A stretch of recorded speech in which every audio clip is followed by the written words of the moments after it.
introduce yourselves? I'm Steve Detroit. I play bass for Birdgun. I am Thor, last name Thorson, and I sing and play guitar in Birdgun.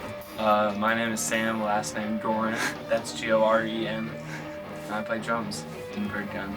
I'm, I guess, colloquially known as Dylan Moore. I play guitar. You guys just performed at Drexel Night Live, right?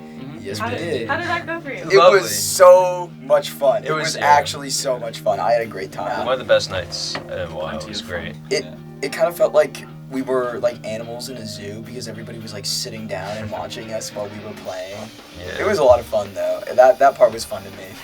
Sam and Dylan, you're part of the new Birdgun lineup. You guys switched it up a little bit ago. How's it been working with each other? It's been super fun. I mean, me and Dylan have been like we've been friends for like a while since over the summer. Like I've been in like plenty of bands, and you just kind of like got out of a few bands. Yeah. But I know you've been like wanting to just like play hella music. Yeah, this has been fire. It's been super fun. No, yeah. Not only am I like good homies with Sam, but it's been really fun getting to know Thor and Steve for sure. With the lineup change, you guys kind of had a genre change too, am I right in saying that? So Birdgun started out more or less a country band, like a hard rock country band. I was going through this really big Western phase, and I still love that music, but after playing a couple shows and just seeing people's reaction, Birdgun was a band that you're like, yeah, you like Birdgun, but you're probably not gonna go to their next show. And I just thought the songs I was writing were very beginner, and I wanted to make a little bit heavier music, and I knew we needed a heavier lineup for that, and these guys have definitely stepped up to the pitch for that. They've really done a lot for the band. We sound exactly how I want the band to sound now. Tell me about the first Birdgun show that you played. You've been around for about like a year. About a year. It was with Heavy Metal Chess Club and Melon Husk That's at right.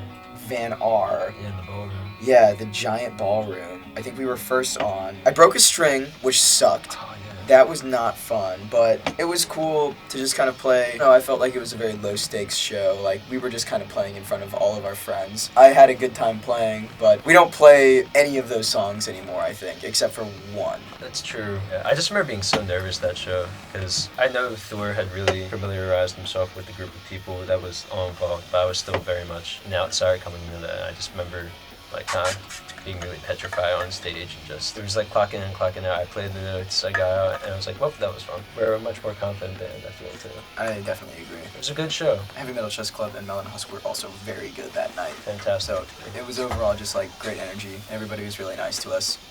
Do you have a favorite venue that you've played so far? I enjoyed our time at the Coach Room. Coach Room has been really nice to us. Yeah. It's unfortunate how Goo Lagoon has kind of turned out over time because we had a really good show at the Goo Lagoon. That was a lot of fun. We played Jules' birthday party, but definitely Coach Room has always been really nice to us. We drank a lot of beer and sang about beer that night. Allegedly. Right. Is Birdgun trying to move away from the beer image? I don't think so. I think it's kind of fun. Allegedly. Yeah, our alleged beer image. How is writing for Birdgun? Is it collaborative? I try and be as collaborative as possible with it. Like, I don't know, I kind of come to the band with fully fleshed out songs, but, you know, I'm not a lead guitarist, I'm not a bassist, and Sam is a far better drummer than I am, so I kind of introduce these ideas, and then I feel like I let them kind of do what they want with it for the most part. I don't know if you guys feel a similar way, but especially I feel with Dylan, like, I can't play the parts that he's writing. He's technically, like, skill-wise a better guitarist than I am, so I kind of let him do what he wants in terms of lead guitar parts. Thor's a terrific writer, too, because Thor does the majority of the writing for the band, but I think what happens now as we're evolving is, even if he does come to us with like fully fledged parts, the song will evolve as we play it more and like we figure out, oh, this is great, you know, oh, let's try this, and we just experiment. But he's a wonderful writer, and just coming with those parts, it just comes from having a lot of passion for the music that we're playing in the music he's writing. You know, you can really hear it in the notes. It's really good. So talk about some of your influences that you have. So a lot of my influences come about in like the past year or so. Like I go through every couple months like artists that I like hyperfixate on, and I have to write music like them. Most recently it's been Husker Du and the Gun Club. I've been really big on the Cranberries recently, and I think that's especially starting to come out in like the new songs that we're writing. Old punk rock, old American folk music, and like 90s alternative rock. It's about where I'm coming from musically. And you guys are releasing soon.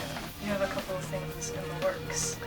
Yeah, We do 2 new songs, or like one, and then with the instrumental that sound crazy good.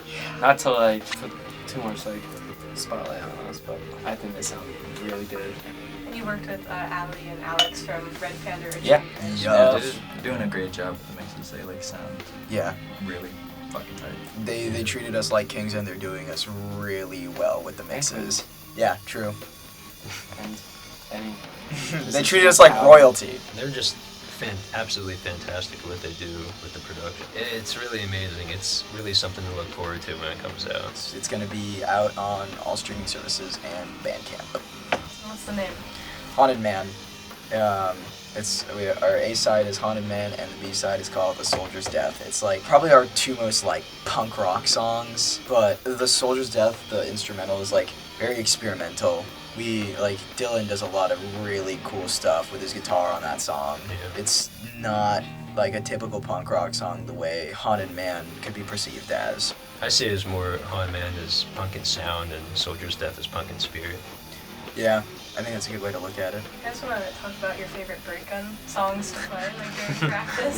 the new one that we just wrote, it really captures everything we're trying to put out, because it really brings out so many aspects of like quiet and like beautiful. It's a greatly written song. It feels like we kind of all captured like the nuance of it very well. It's really fun. I think it's a great song that really shows off like all of us together as a unit. I enjoy that one a lot. I think my favorite one to play might be Ritual, because that one really keeps me on my toes. I'm always really alert, because the bass line is coming on, the offbeats. It makes for a great sound. It's just really fun. It's like a little game. Probably like the new one. It's called Can You Hear Me? Yeah. Yeah. I like it. I like what I do with my part specifically. It's your favorite song. My favorite song? I'm between the new one and also Ritual. Ritual is also fun, and Ritual is nostalgic. That was like one of the first Birdgun songs I ever wrote. That song will always have a special place in my heart. What are some things you had in mind for the future of Birdgun? I'd like to have another single recorded and put out over the summer. I think we were probably going to record Can You Hear Me? I'd like to get that out. Maybe a tour in the fall. Just playing shows, man. I want us to play a lot of shows. It's like the one thing I'm terrible at. I can't book shows for shit. And then my last question here. Thor, what is a Birdgun?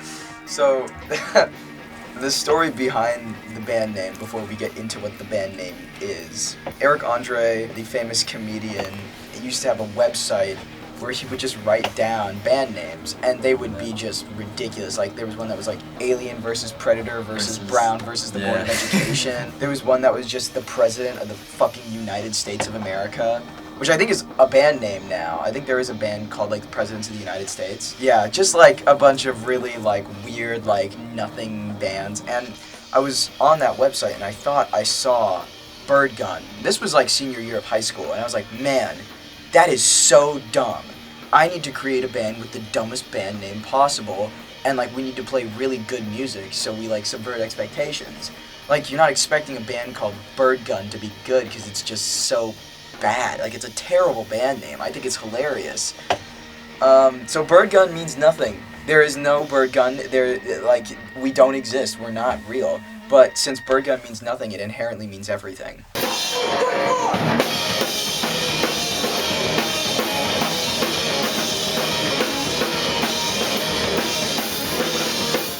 Listen to our single when it comes out March 8th, Haunted Man. Yeah. We will be Birdgun on Spotify. We're at bird.gun on Instagram and Birdgun the Band on YouTube. Listen to our music or we'll find you. Just find you.